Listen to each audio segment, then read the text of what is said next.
So anyway, so let's move on to the next part here, which this is going to be one of a few times that we're going to cite Hoffer, but take it away. Yeah. So remember, you listening out there, why do the worst get on top? Keep asking yourself that. So this next section, I actually texted Truman as we were reading this, preparing to do the breakdown of this chapter. I'm like, did like Eric Hoffer just like take the pen out of Hayek's hand and start writing the chapter for him? Because this is like so close to his ideas in The True Believer. And if anyone listening to this has not read The True Believer, that's like a couple a day read. It's very short, very to the point, just brilliant. It took me a long time to read it because every few sentences I had to stop and be like, what, like how did this guy get it so spot on? I mean, Hayek does a lot of the same stuff here. But this is a section where there's a massive overlap between Hoffer and Hayek. And that's why we quote both of them, throughout the whole thing. So to jump right into it, quote, "It seems to be almost a law of human nature that it is easier for people to agree on a negative program, on the hatred of an enemy, on the envy of those better off, than on any positive task." It's pretty obvious to us. Well, that's like what social media is built on right now, right? That is exactly that. To continue, the contrast between the we and the they, the common fight against those outside the group, seems to be an essential ingredient in any creed which will solidly knit together a group for common action. I mean, right there, it talks a lot about what we talked about before, but it is pinning the groups against each other. You can do it negatively. Like I said before, those rallying points that those groups have, there tend to be grievance. Why grievance? Because grievance is an inherently negative aspect. It's good to call out people when they're oppressed, but to make your whole platform on oppression and grievance, it's all negative stuff. It's pointing at the other guy and saying, how is this person holding you down? That is CRT. It is asking you to find the negative in every single discrepancy, every single disparity. Everything is looking for the negative, and this is how you build. Yeah, this is how you build group cohesion in hate. This is how you build a group made of pitchforks and torches. Yep. So that was Hayek's quote, what Kevin just read. Here's a quote from Eric Hoffer in The True Believer. "Hatred is the most accessible and comprehensive of all unifying agents. Mass movements can rise and spread without belief in a God, but never without belief in a devil." So again, to the question I think Kevin very appropriately posed, why do the worst get on top? What kind of person founds a movement, in-group, out-group movement on hate? Is that a good person? We'll get to some quotes that actually address that. But be thinking about this. Who's going to do that? Here's another quote from Hayek. "The fact that German anti-Semitism and anti-capitalism spring from the same root is of great importance for the understanding of what has happened there. But this is rarely grasped by foreign observers." So let's take that and pair it with a quote maybe from today. I already mentioned this guy. This is going to be like, was that a Candyman movie? You say their name too many times and this monster is going to appear in the mirror. "The origins of racism cannot be separated from the origins of capitalism. The life of capitalism cannot be separated from the life of racism." That's from Ibram X. Kendi, How to Be an Anti-Racist. And so the point is that whether it was the demagogues and the racists in Nazi Germany using, okay, it's the Jews, but really it's, the plutocrats, it's capitalism. They would tie the American imperialist and capitalist to the Jews. The Jews were representative of that. Communism did the exact same thing. We see that now today, where Kendi does the same thing. It's the capitalists, capitalism and racism. And this is why I think James Lindsay rightfully points out that this anti-racism, this woke crap is actually the biggest threat to Jews, because they end up lumping them in there with them as well. So the point is that, as Hayek or Hoffer pointed out, you can rise without belief in a God, but not without belief in a devil. And Hayek is like, look, it's easier to create a program based on envy and hate. The devil that the socialists attack is capitalism. It is. And so you see then that the collectivist attack is capitalism. And this is where you see, by the way, how damn effective they've been in education, where when you look at the Pew Research on Gen Z and millennials, particularly, greater than 50% disapprove of capitalism, and it's a greater than 50% approve of socialism. and because they've been convinced that this is the enemy, this is where everything comes from. There was again one of those stupid libs of TikTok where they talked about how we shouldn't use the word homeless or houseless or we should say persons displaced by capitalism, as if no one's ever been homeless in a non-capitalist. Like, what about the people who were homeless in Mao's China? Or what about the country, you know, that got rid of homelessness, North Korea, by just killing everyone who didn't have a place or sending them to a camp? You know, so like look for the people, and I think I mentioned this at the beginning of the year, and I'll end it here for your thoughts, but, you know, look for the people who are trying to get us to hate and who are trying to rally us around some mutual hatred. What are we seeing in all these op-eds today? It's the unvaccinated. It's the Trump supporting terrorist unvaccinated dregs that are spreading Delta space AIDS around, like, that are coalescing around hatred.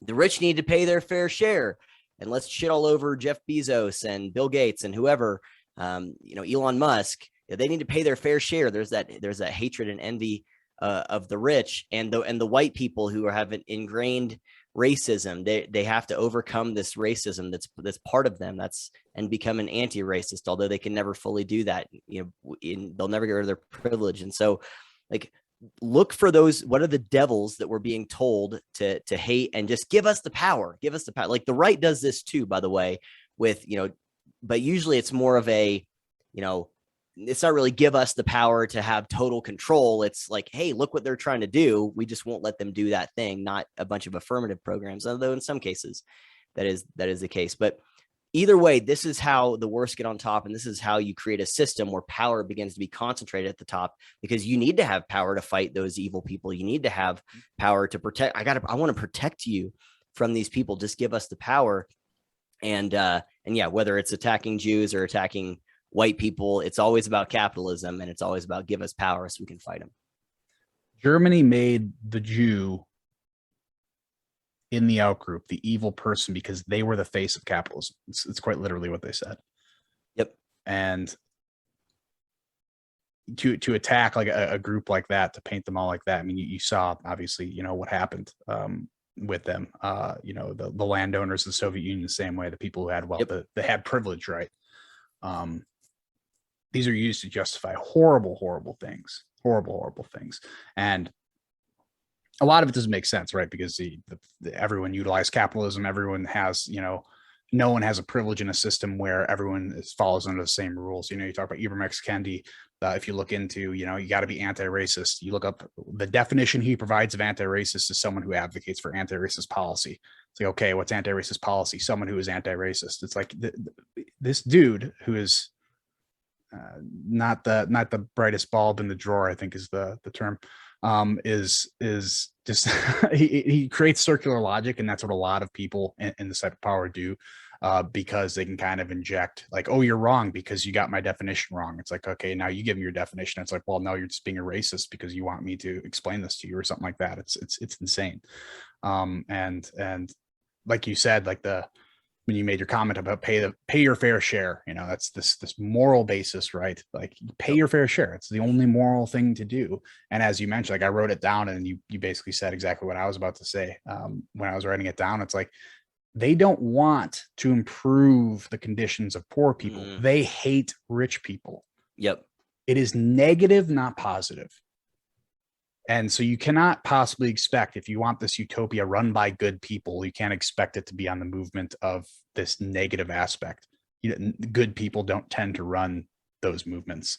Yep. And again, why the worst get on top? This is one of them, although I don't think it needs to be a movement run by bad people to get the worst on top, as we will further explain.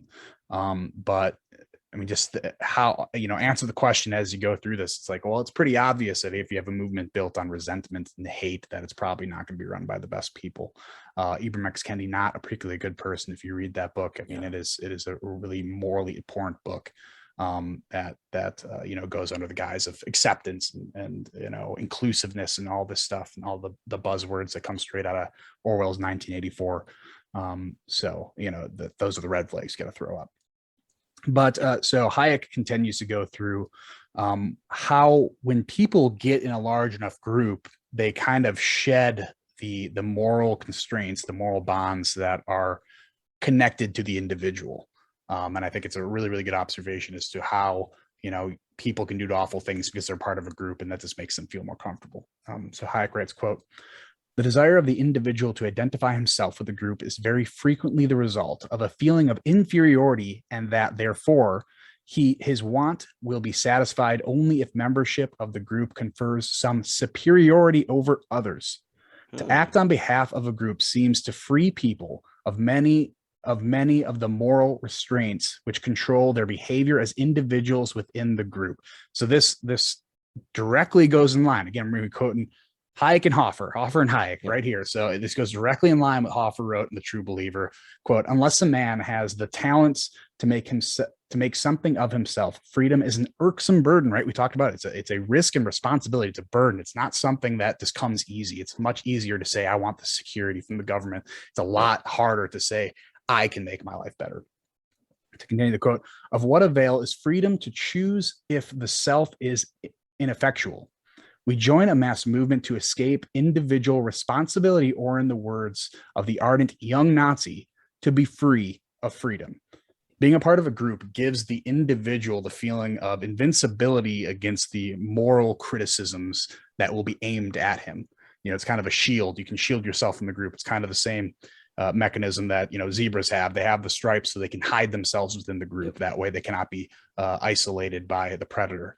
But the larger group, the larger the group, the more immoral the act can be. The more powerful the group, the more immoral acts one can act upon those outside of the group, right? So if you have all of Germany saying, it's okay to do these awful things across the board, and I think it's actually a quote we'll get into later, it becomes a lot easier to do those immoral things.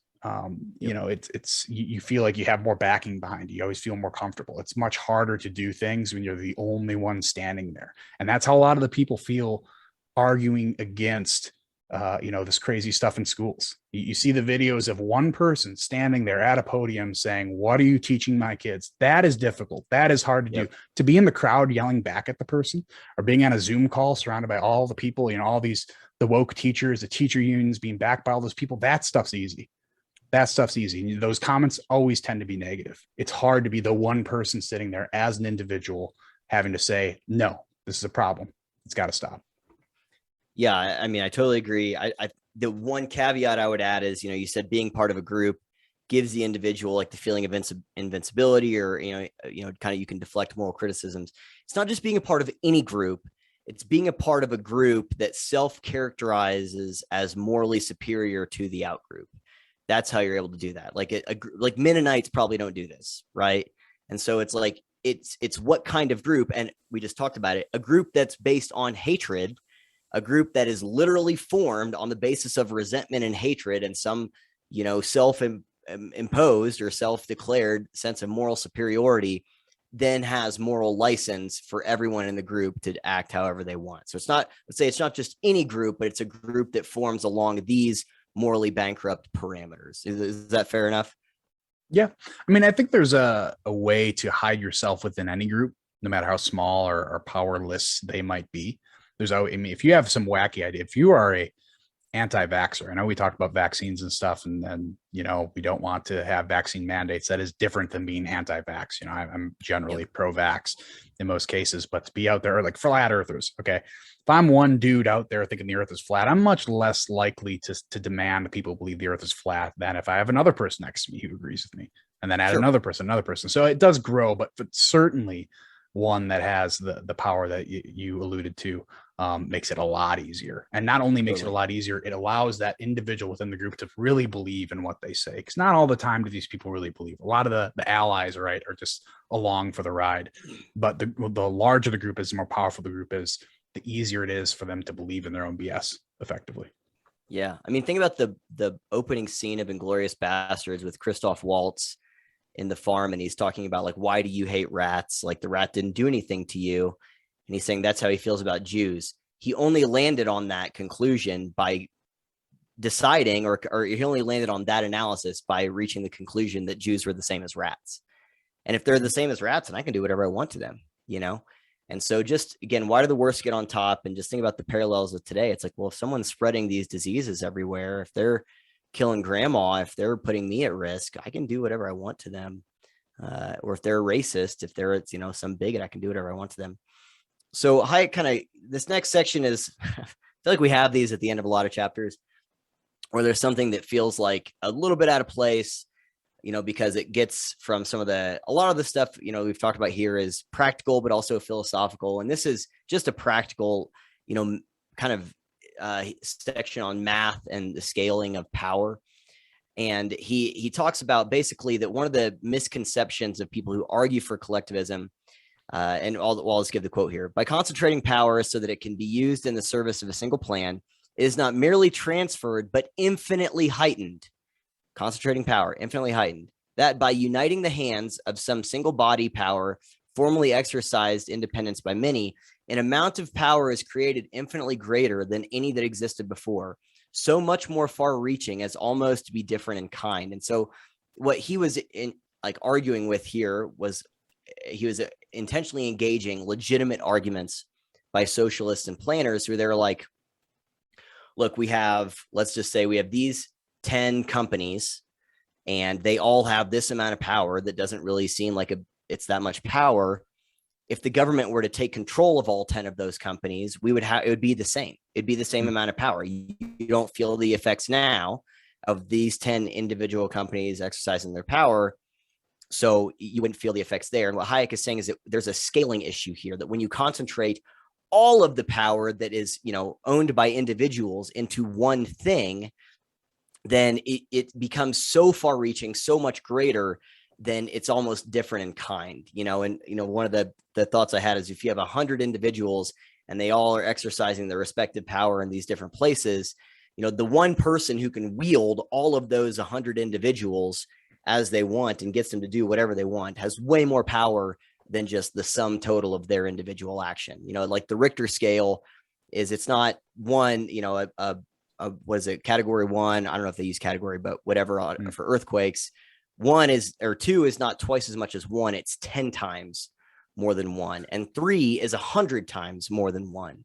And so there's a scaling issue here that I think that people need to understand. And I think we've honestly talked about that a decent amount in the chapter on the economic issue, or economics and totalitarianism, of like, if they just took control of one industry of cows and dairy products, like how much more power that would be that they would get to wield on all of these other industries than just the sum total of all of those individual dairy producers. I don't know if that covers that sufficiently for you, but it seems that it's, we're trying to not just talk about the book or, our responses, but try to thoroughly cover the contents of the book. And that includes some of these things like this, where he's just engaging an argument, but it's also good to think about today. Honestly, I think, people need to think about that, of like, there is a scaling issue here that probably people don't think about near as much. Yeah. What's the most powerful company in the world? Amazon, I think, would be a fair response to that, right? Google, hands down, Google. Yeah. The Alphabet, I think it is. Alphabet. Yeah, so, I would say Alphabet. And take one of without those. even. So I'm not even talking about the entire industry. I'm just talking about like one company. They have a lot of power. Google. Man, I would actually argue that they have more power than the government. I would argue that. Easily. Oh, yeah. I would argue that. Is the appropriate response to that to make it a government-run company? Does that increase power? Does that decrease power?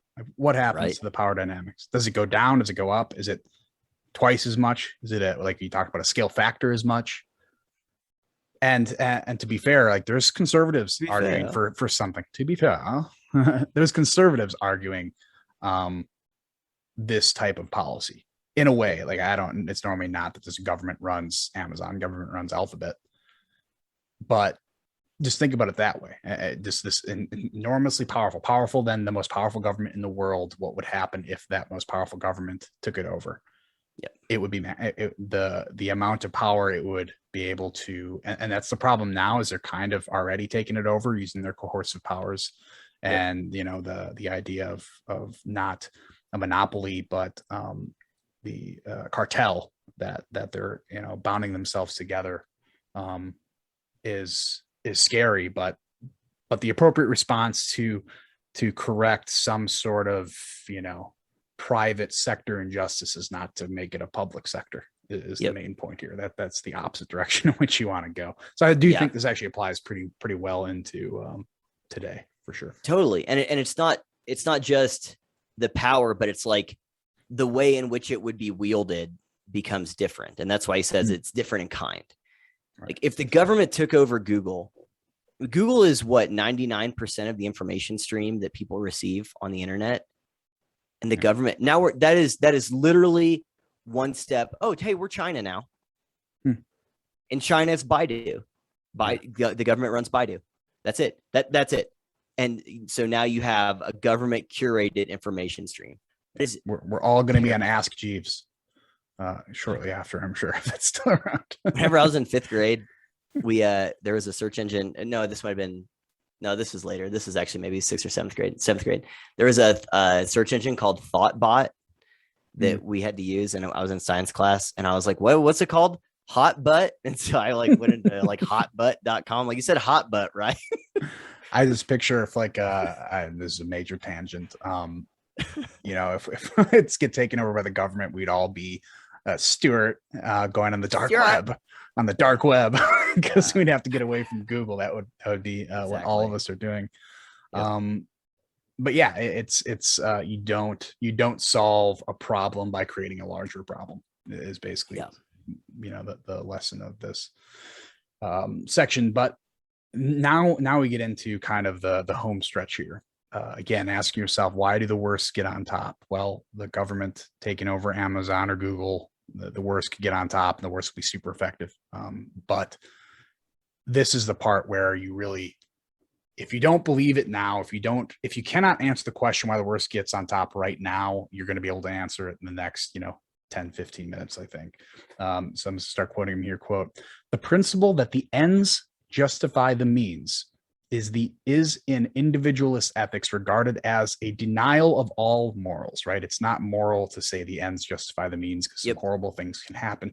But in collectivist ethics, it becomes necessarily the supreme rule.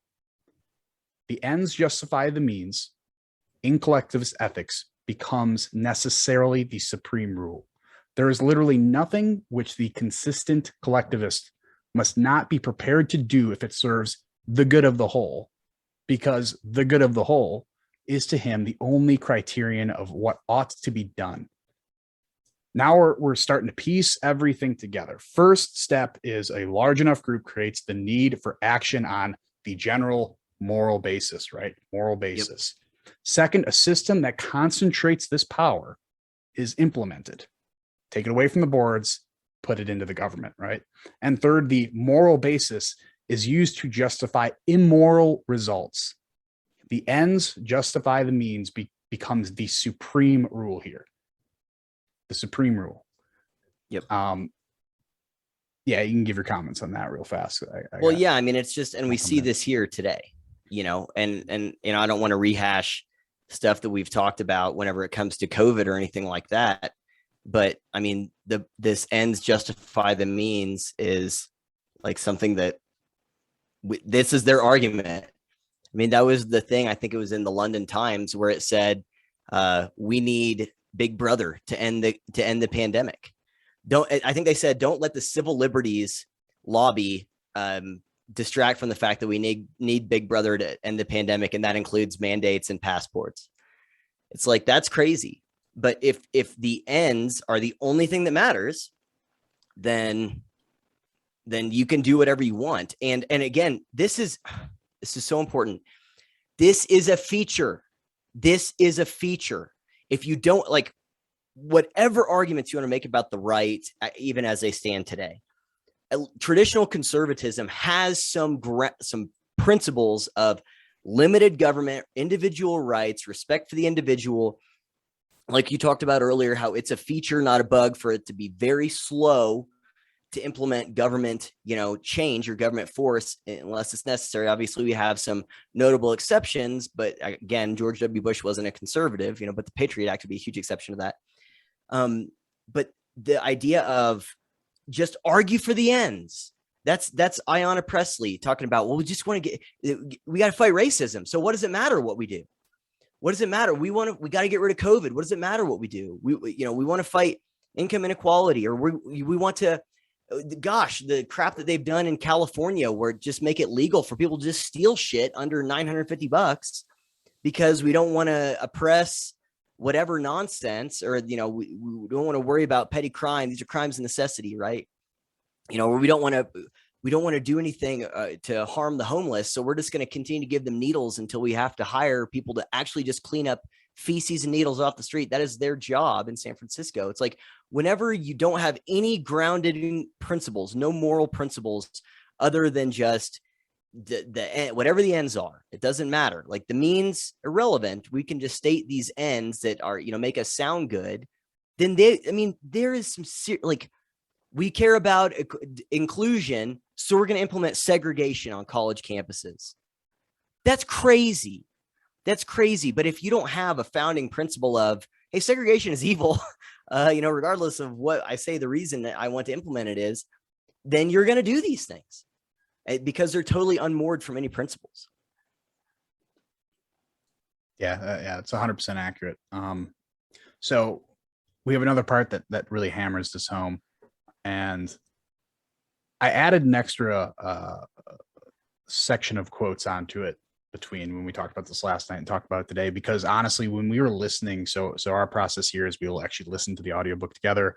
We'll take notes together to figure out, what's the best quotes to pull out, the best ideas to pull out from every chapter. There's a section in here that actually kind of elicited an emotional response out of me, that it's like, wow, this is horrifying. And we all need to understand that. And that, you'll understand the end, why this is horrifying, and why the worst get on top, when you realize the atrocities that are okay under the supreme rule of the ends justify the means.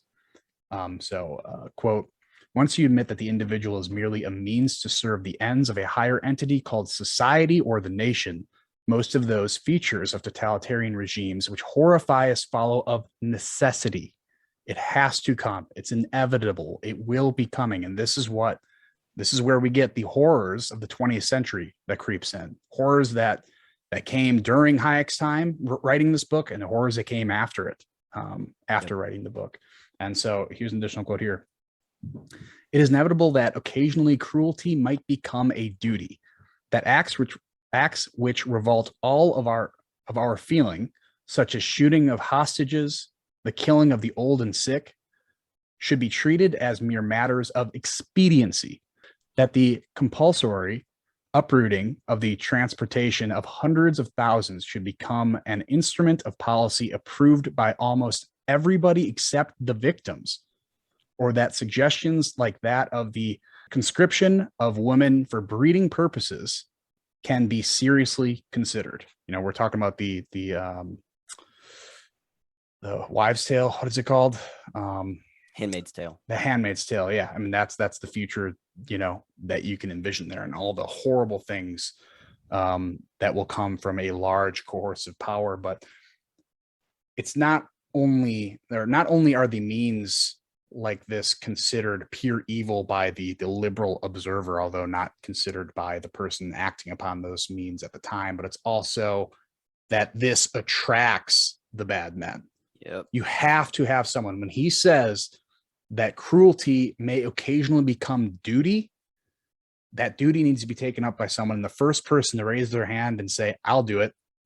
Yep. You think that's going to be the good guy? You think that's going to be the church going fella who's, like, oh man, I don't like doing this, but I guess I will if I'll be the first one. No, it's the psychopath who is like, I threw my cat in a fire the other day. I might as well do this, right?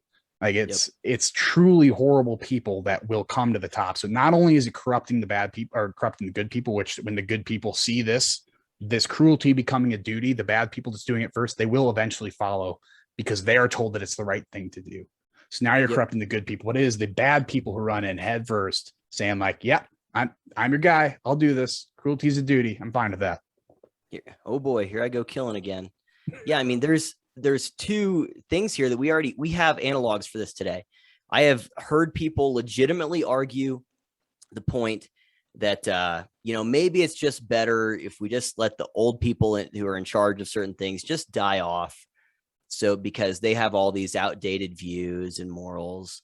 And then I've also, look at how I'm seeing these. So I don't have a lot of exposure to political cartoons because I don't have a newspaper subscription anywhere. But whenever I see these on Twitter, a lot of these are passed around by lefties, like yesterday, like DeSantis variant was trending on Twitter because people are stupid. But look at the political cartoons of people who it's like making it's obviously conservatives. They usually are wearing like a red hat, who are like in the hospital because of COVID, or they're, one of them said like it was like they were drowning, and it's like vaccines, vaccines are trying to help them out of drowning in the ocean. It's, I'm not a sheep. Or there's a person with a ventilator on. It's like, I'm not going to, or they're wearing a shirt and red hat, it says, I won't put something over my mouth. And, just look at the way or even if any person who dies or gets COVID is treated in the news articles, is like, oh, this person made a joke about COVID. Now they're in the hospital. And the comments are always abhorrent, where they're like, yeah, they just need to die. This is what they get. Let them die. These plague bearers. And so we're already seeing that dehumanizing thing in a lot of ways, where it's like, oh, if you don't agree with me, then, just let you die off. Like, society's better off without you. Not that I should consider what you say. And to the point of where you said, like, the person who will say, I do it, there's this quote that Hayek includes from an American economist named Frank H. Knight. He says, they would have to do these things whether they wanted to or not. So he's talking about this, like, what does he say up here? Cruelty will become a duty. So Knight is saying they would have to do these things whether they wanted to or not. And the probability of the people in power being individuals who would dislike the possession and exercise of power is on a level with the probability that an extremely tender-hearted person would get the job of whipping master in a slave plantation. And so the point is what I quoted at the very beginning of, they will have to choose between failure or just throwing their morals out the window. And most socialists would be like, actually, I'm not on board with that. Then that creates this vacuum. And again, it ain't going to be the tender-hearted person who's willing to do those things. Yeah. Yeah. I mean, that was like a perfect summation of that quote by Knight there. Of like, the problem is when people ask, why does it seem like the bad people always get on top of these systems? It's because it's the only logical conclusion. It is it. That is the only thing. And it's that dumb saying, or, well, it's not a dumb saying, it's a good saying, but it's treating a person who's dumb as they should. It's like, if you keep doing the same thing, you're going to get the same results. Doesn't matter if you slightly tweak the system. Doesn't matter if you change the people. This is the inevitable conclusion. Why would it be any other way? Why are you going to expect a different result using a system that will use any means necessary to get to its goals? Why would it produce anything different? Why would it take another, human being? Hayek talks a lot about the Germans did the bad things they did, not because they were German, but because of the projection of where they were headed away from liberalism and down the road to servitude, down the road to serfdom. It isn't the people. It isn't good people starting out. It isn't bad people. It's not the intentions that start out. It's not the moral basis. It's the immoral results you're seeing. And this is the only logical conclusion. You ask yourself the question, it's like, because it happens, because it makes sense. When you fully think out these ideas, it always comes to, oh, duh, right? This is common sense here, ironically. We don't have to talk about it as common sense because it's actually common. Once you actually think through the ideas, it makes sense. It takes a lot of digging, right? It's the idea that, all shallows are clear. Like, if you use shallow thinking, it always seems to make sense. But when you dig a little bit deeper, it's like, wow, that thing that made sense a little bit ago makes absolutely no sense now. When they say the system just needs to be run by good people, it's like, well, it's shallow thinking. That makes sense. If good people run it, then good things will happen, right? No, it's the system itself. It's the concentration of power itself. It's the coercion over the people that incentivize all of these bad actors to come in, and that changes the people. The little bit of good people who are left is, we've said 100 times before, they either step in line with the bad people or they get shot in the back of the head. That is the only logical conclusion. Yeah. And it makes me think of, you can look at just look at the people that Bernie Sanders supported over the last 3 decades in other countries and what the outcomes, like, look at the people who supported the Castros He supported Bolsonaro, and I think that was Brazil, I believe. Who was it? Who was in charge in Venezuela? What was the name of that? That wasn't Chavez, was it? Who's the guy who was in Venezuela? Yeah, I'm not sure. And who implemented all this? Like, they praised all of these people as they're the ones. They are good people, and then these horrible outcomes happen. You know, I referenced this yesterday in our Ember conversation of where James Lindsay read that letter of support, or that statement of support to Angela Davis, who's a CRT person who influenced Ibram Kendi a lot and a lot of the stuff today, that she read in support of Jim Jones in Jonestown in Guyana, where I think it was over 1,000 people died. And when we were talking about this last night, I keep coming back to this notion. And I remember I did a video about this, where just this thought popped into my head after the election, but I just keep coming back to just the hubris and the lack of humility that is required to hold this worldview. Like you said, are the people who say, well, we'll just put good people in charge. Don't you see? Don't you see? And disregard all of human history and human nature and all of the examples of when they were wrong, because they're so ardently committed to the rightness of their views that they just don't care. And it made me think of that scene in Jurassic Park when they get back to dinner, and it's Ian Malcolm and Dr. Sadler and Dr. Grant, who are sitting around the dinner table, and they're giving John Hammond their take on what they just saw at the park. And I kind of synthesized what Malcolm said here in this quote, because I think this just encapsulates all of it to me. You know, again, I changed it just a little bit so it makes some more sense here, but he says the lack of humility before nature that's being displayed here staggers me. Don't you see the danger inherent in what you're doing here? You have a power that is the most awesome force the planet's ever seen, but you wield it like a kid that's found his dad's gun. If I may, I'll tell you the problem with the power that you're using here. It didn't require any discipline to attain it. You didn't earn the knowledge for yourselves, so you don't take any responsibility for it. You stood on the shoulders of geniuses to accomplish something as fast as possible, and you're so preoccupied with whether or not you could that you didn't stop to think if you should.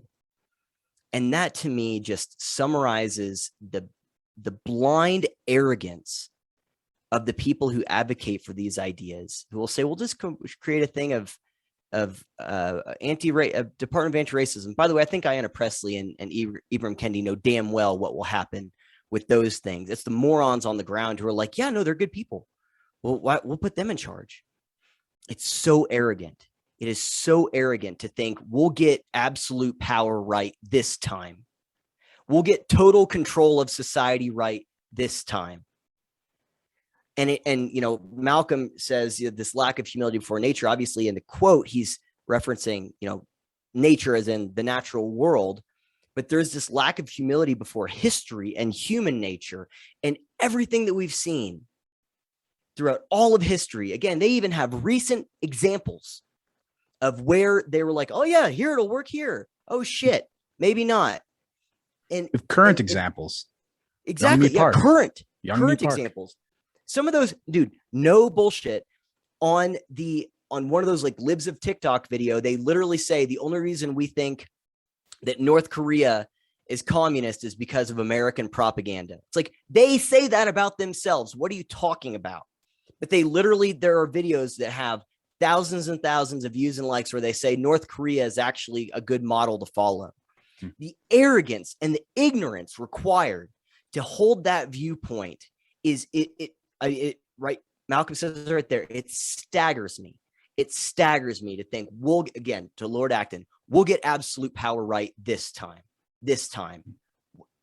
How could you possibly have that?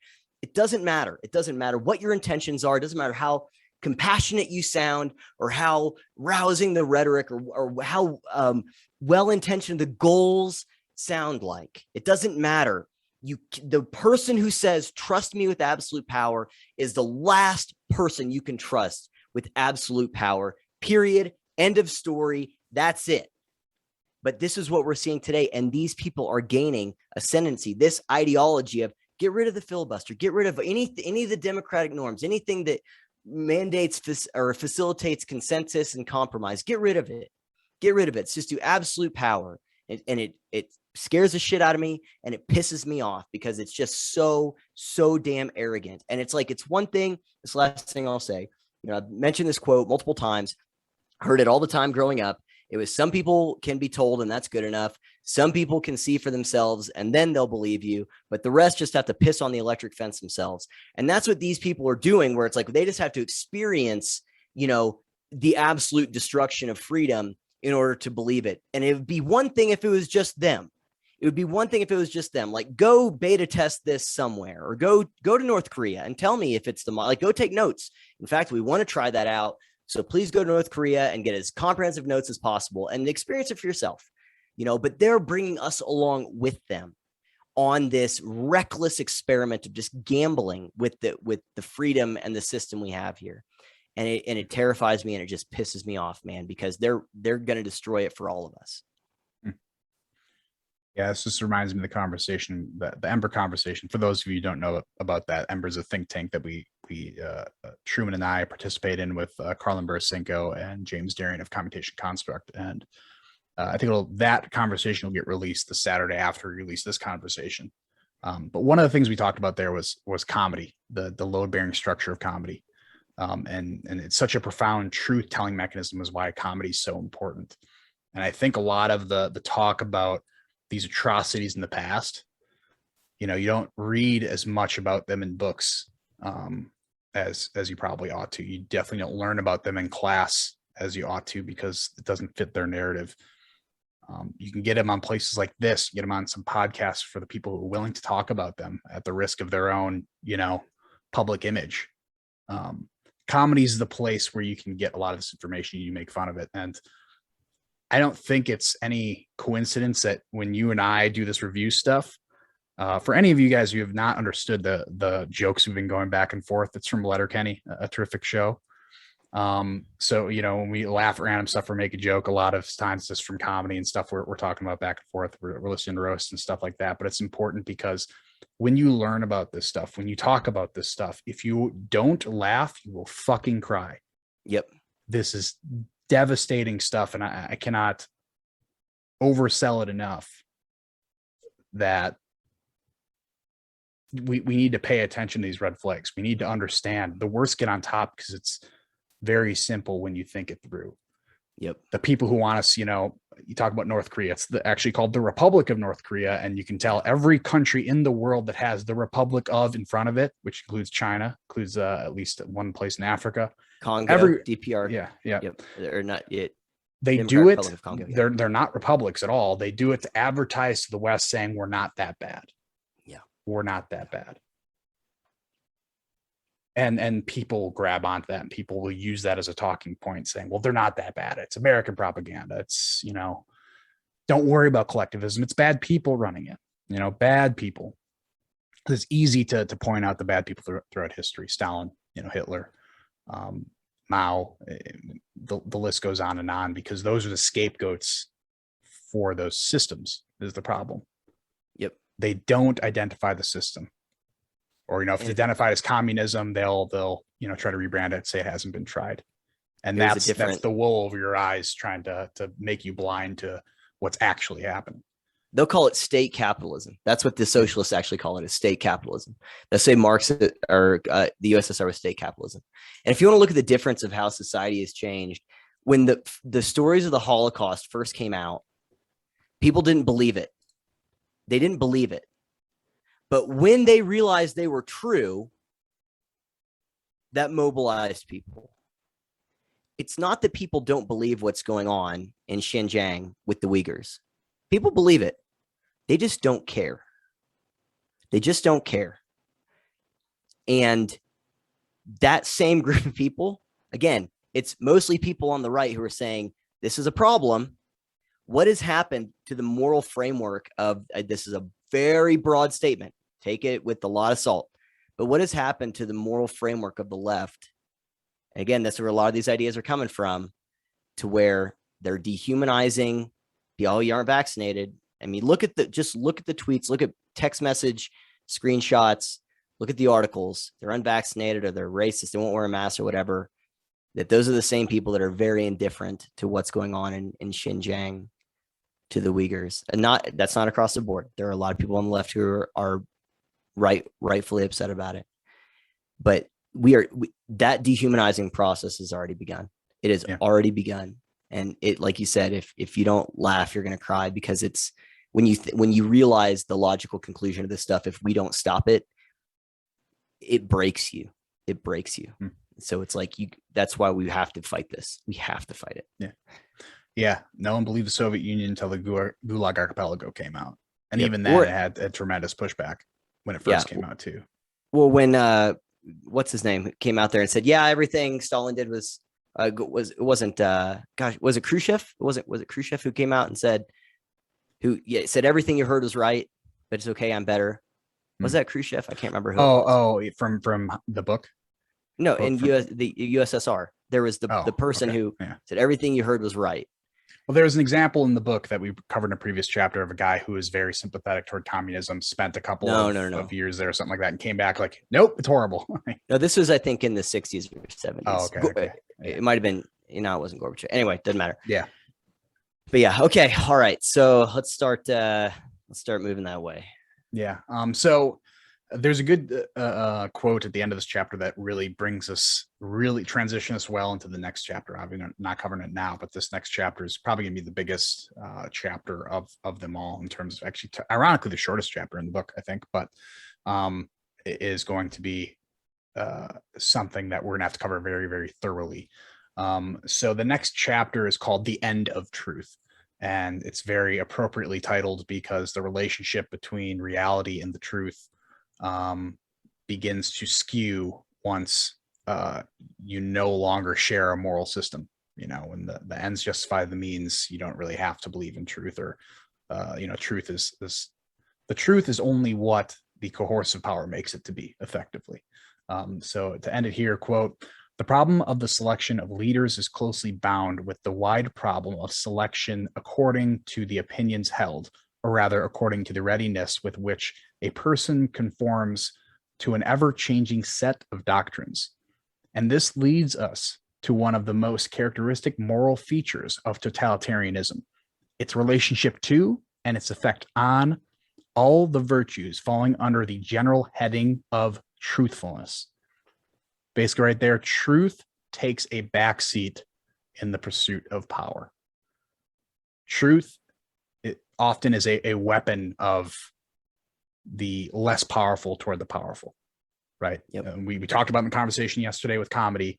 Comedy is a profound truth-telling mechanism, which is why an authoritarian power and a coercive authority needs to take out comedy, right? The court jester is the only one who can speak the truth in the king's court.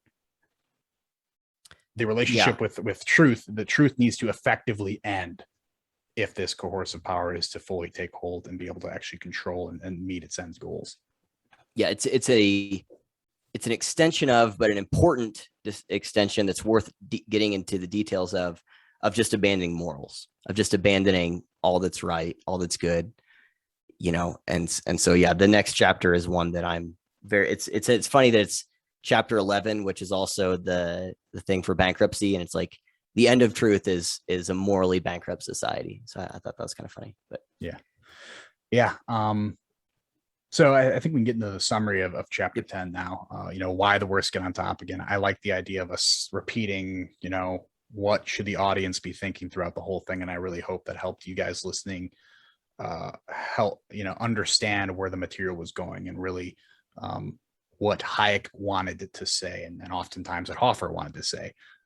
So I think it was an awesome chapter overall. But the first takeaway we have is that many people believe that failed governments is a result of bad people coming to power. They don't believe it's a problem with the system, or at least they believe that any system could work if managed by good people. But as Lord Acton said right at the beginning, it's the concentration of power a system gathers that corrupts good people and attracts bad people.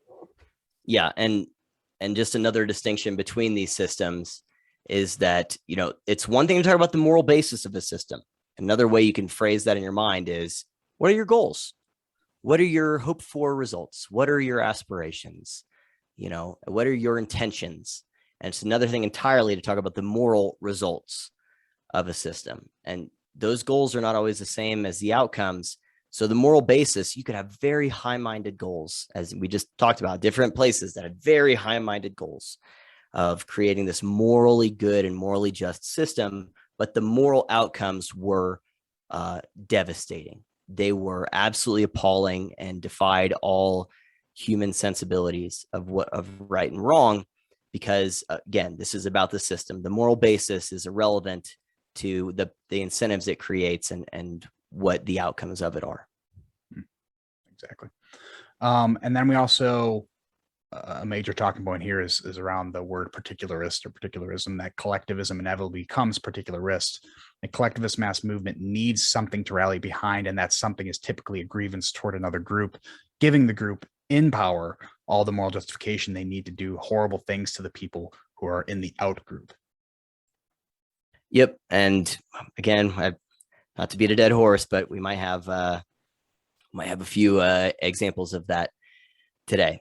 And so then, again, to end it, the worst get on top when the ends justify the means. And so those ends could be taking care of those dregs you just mentioned and the out group and dealing with that threat, or it could be the ends of achieving a just and equitable society, but either way, when that becomes the supreme rule, then that's how the worst get on top, because it's the only logical conclusion because of all of the aforementioned, factors that this type of centrally planned and concentrated power, system creates.